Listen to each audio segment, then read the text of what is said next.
Hello and welcome to the weekly review, taking a closer look at the news and information from official Star Citizen sources and shows for the week ending the 13th of November. Chris Roberts was back for 10 for the Chairman. On episode 69 he answered a variety of questions. Releasing Squadron 42, it's gonna definitely be a non-standard release marketing wise. With everything so far being word of mouth and viral, they may however consider traditional marketing in the future. Remote hacking and quantum drives, you'll be able to do various E-War type of hacks.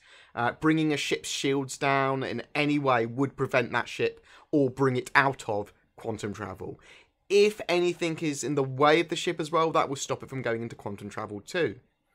Pacing and firing with NPCs. NPCs will know the weapon they're using. With energy weapons, they will be aware that they can overheat. With ballistic weapons, they'll make their shots count and try not to waste ammo, and may even use less ammo the lower that ammo is. The AI will constantly be worked on, expect it to get better and better. There'll be some incentives to keep your original hull for your ship or to keep a ship for as long as possible. You'll be able to name your ship and put decals and paint it, but your ship will also have history. You'll be able to tune your ship, and that will take time and effort to get your ship settings just right. Game-generated missions. There will be a vast amount of missions in-game. Possibly prisoner transport, bounty hunting missions, combat missions, information running.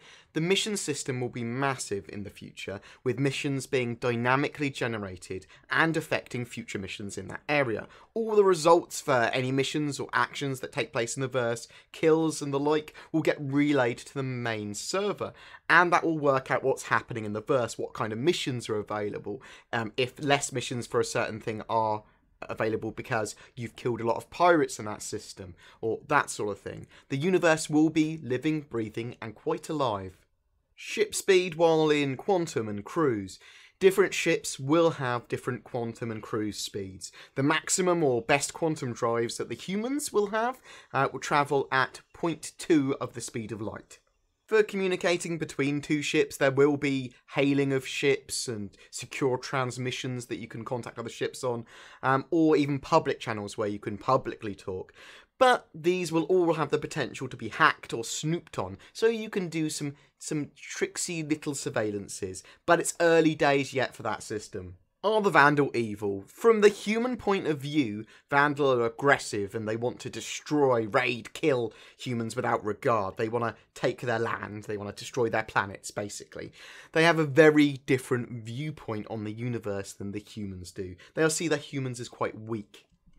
Hangars will still exist in Alpha 2.0 release. You'll be able to access all the functions and modules. It's basically your hub and gateway to the other modules. In the future, you'll also be able to modify your ship at Port Olisar, the station that you'll start in 2.0. Jump distances. So it's too early to be definitive on exactly how far ships will be able to jump based on their size and fuel and efficiency. That will all affect their jump distance. You'll have to pick up fuel more often, typically with smaller ships. In Around the Verse Season 2 Episode 7, presented by Sandy Gardner and Ben Lesnick, this time coming from Texas. The Santa Monica team will be moving into their new offices extremely soon.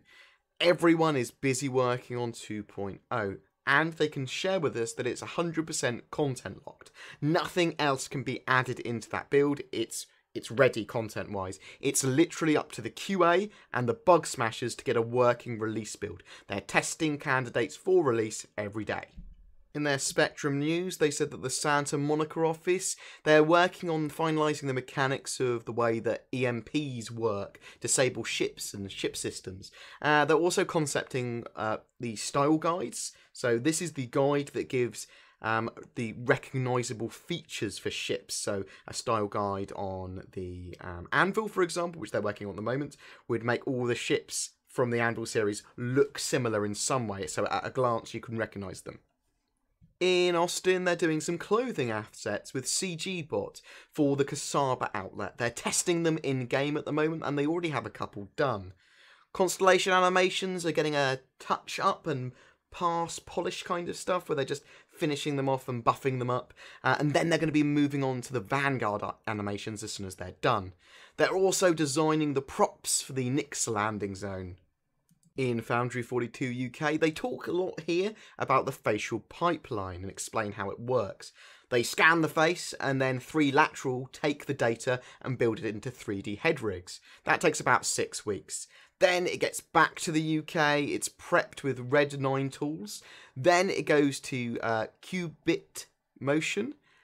They use the rigs and around 60 days of head camera footage from the actors, and then they remap that footage onto the face of those characters.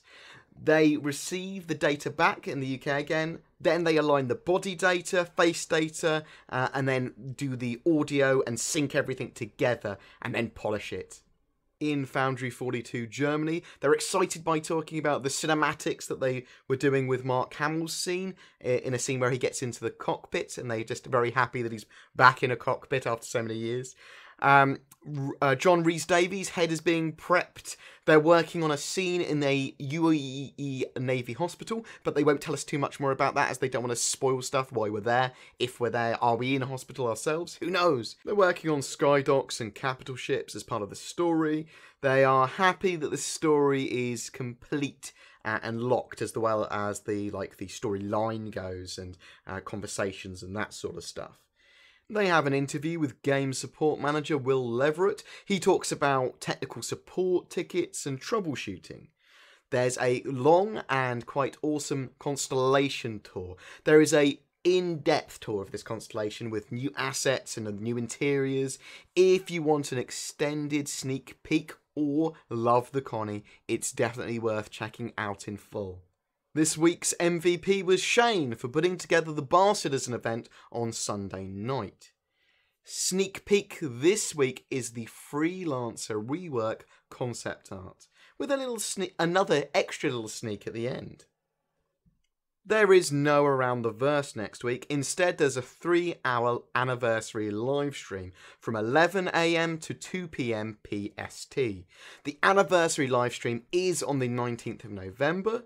There will be a presentation, a new ship will go on sale, and loads of the limited ships will be on sale too, until at least the 26th of November.